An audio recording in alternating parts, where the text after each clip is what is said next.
ఒకవైపు వరుస కేసులు ఎదురుదెబ్బలు. ఈ పరిస్థితిని వైసీపీ అధినేత జగన్ ఎలా ఎదుర్కోబోతూ ఉన్నారు? తన క్యాడర్లో లీడర్స్లో ఎలాంటి ధైర్యాన్ని నింపుతున్నారు? తాడేపల్లి వైసీపీ కార్యాలయంలో పీఏసీ సమావేశం జరుగుతోంది. జగన్ అధ్యక్షతన పొలిటికల్ అడ్వైజరీ కమిటీ భేటీ అయింది. ప్రజా సమస్యలు, భవిష్యత్ కార్యాచరణపై చర్చిస్తూ ఉన్నారు.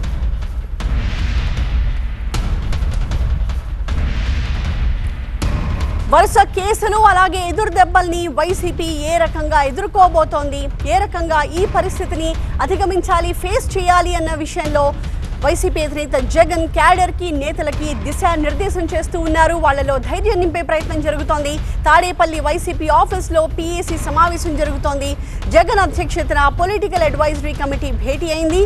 ప్రజా సమస్యలతో పాటుగా తమ పార్టీ భవిష్యత్ కార్యాచరణ ఏ రకంగా ఉండాలి అనే దానిపై వీరు చర్చిస్తూ ఉన్నారు. మా ప్రతినిధి వసంత్ దీనికి సంబంధించి లేటెస్ట్ ఇన్ఫోతో మనకి లైవ్ లో కనిపిస్తున్నారు. వసంత్, వైసీపీ పీఏసీ సమావేశంలో ఎవరెవరు పాల్గొంటూ ఉన్నారు?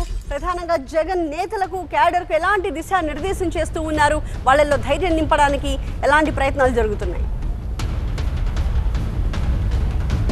సో పార్టీ పొలిటికల్ అడ్వైజరీ కమిటీకి సంబంధించి ప్రస్తుతం సమావేశం ప్రారంభమైంది. జగన్మోహన్ రెడ్డి అధ్యక్షతన ఈ సమావేశం జరుగుతోంది. సమావేశానికి పార్టీ కీలక నేతలు, సీనియర్లు, పీఏసీ సభ్యులు హాజరయ్యారు. వారిలో మాజీ మంత్రులు ఆర్కే రాజుతో పాటుగా కారుమూరి నాగేశ్వరరావు, అలాగే ఉషశ్రీ శర్మ, అంజద్ బాషా, నారాయణ స్వామితో పాటు పలువురు కీలక నేతలు కూడా ఈ సమావేశానికి హాజరయ్యారు. ఇటీవల కాలంలో రాష్ట్రంలో చోటు చేసుకున్నటువంటి పరిణామాలు, ఒకవైపు లిక్కర్ కేసులు, అరెస్టులకు సంబంధించినటువంటి వ్యవహారంతో పాటుగా ఇటీవల కాలంలో పార్టీ బలోపేతానికి సంబంధించి పార్టీ తీసుకున్నటువంటి నిర్ణయాలు ఏ రకంగా రాష్ట్ర వ్యాప్తంగా అమలవుతామని, వ్యూహాత్మకంగా ప్రభుత్వ వైఫల్యాలపై ఏ రకంగా ప్రజలకు వెళ్ళాలి అనేటువంటి అన్ని అంశాలపైన కూడా పార్టీ నేతలకు జగన్మోహన్ రెడ్డి దిశానిర్దేశం చేస్తున్నారు. ఇక రెండవది ప్రధానంగా ఇటీవల కాలంలో పార్టీకి సంబంధించి భవిష్యత్ కార్యాచరణ ఎలా ముందుకు వెళ్ళాలి అనేటువంటి అంశాలపైన కూడా పార్టీ నేతలు, కార్యకర్తలు జగన్మోహన్ రెడ్డి ఏ రకంగా ప్రజల్లోకి వెళ్ళాలి అనేటువంటి అంశాలపైన పార్టీ పీఏసీలో చర్చిస్తారు. చర్చించిన తర్వాత పార్టీకి సంబంధించినటువంటి భవిష్యత్ కార్యాచరణ పైన ఒక స్పష్టమైనటువంటి ప్రకటన కూడా చేయబోతున్నారు. ఈ సమావేశానికి మాజీ మంత్రులు, పీఏసీ సభ్యులతో పాటు కీలక నేతలు కూడా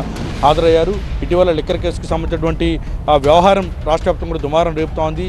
ప్రభుత్వం ఈ విషయంలో వైఎస్ఆర్సీపీ టార్గెట్గా ఇటు ఏవైతే గత ప్రభుత్వంలో అక్రమాలు జరిగాయని ఆరోపిస్తూ ఉన్నారో వాటికి సంబంధించి ప్రభుత్వం వైసీపీ తీరుని ఎండగడుతుంది. మరోవైపు లిక్కర్ స్కామ్కి సంబంధించి వరుసగా జరుగుతున్న అరెస్టులు. ఇంకా రెండవది ఇటీవల కాలంలో వైఎస్ఆర్ కాంగ్రెస్ పార్టీ ప్రభుత్వ వైఫల్యాలకు సంబంధించి స్పష్టంగా ఒక కార్యాచరణ రూపొందించి ప్రజలకు వెళ్ళాలని కూడా స్పష్టంగా పార్టీ నేతలకు, ఇటు కార్యకర్తలకు, నేతలకు చెప్తోంది. అందులో భాగంగా ఒక బాబు షూరిటీ మోసం గ్యారంటీ పేరుతోటి, చంద్రబాబు మేనిఫెస్టో రీకాలింగ్ పేరుతోటి కార్యక్రమాలు రూపొంది అది ఏ రకంగా అమలవుతూ ఉన్నటువంటి అంశాలకు సంబంధించి కూడా ఇప్పటికే అమలవుతూ ఉన్నాయి. కాబట్టి వాటికి సంబంధించి ఏ రకంగా అమలవుతూ ఉన్నాయి, ఇంకా భవిష్యత్తులో ఎలా ముందుకు వెళ్ళాలనేటువంటి అంశాలు. ఇక వ్యూహాత్మకంగా ప్రభుత్వ వైఫల్యాలకు సంబంధించి ఏ రకంగా ముందుకు వెళ్ళాలని దానిపైన స్పష్టంగా ఒక దిశానిర్దేశం అయితే చేయబోతున్నారు. అయితే పీఏసీ సమావేశంలో జగన్మోహన్ రెడ్డి ఈ సీనియర్లతోటి చర్చించి ఏ అంశాలపైన నిర్ణయం తీసుకుంటారు, వాటికి సంబంధించి ఏ రకమైనటువంటి కార్యాచరణ ప్రకటిస్తారని మాత్రం వేచి చూడాల్సి ఉంది. Right, thank you Vasant.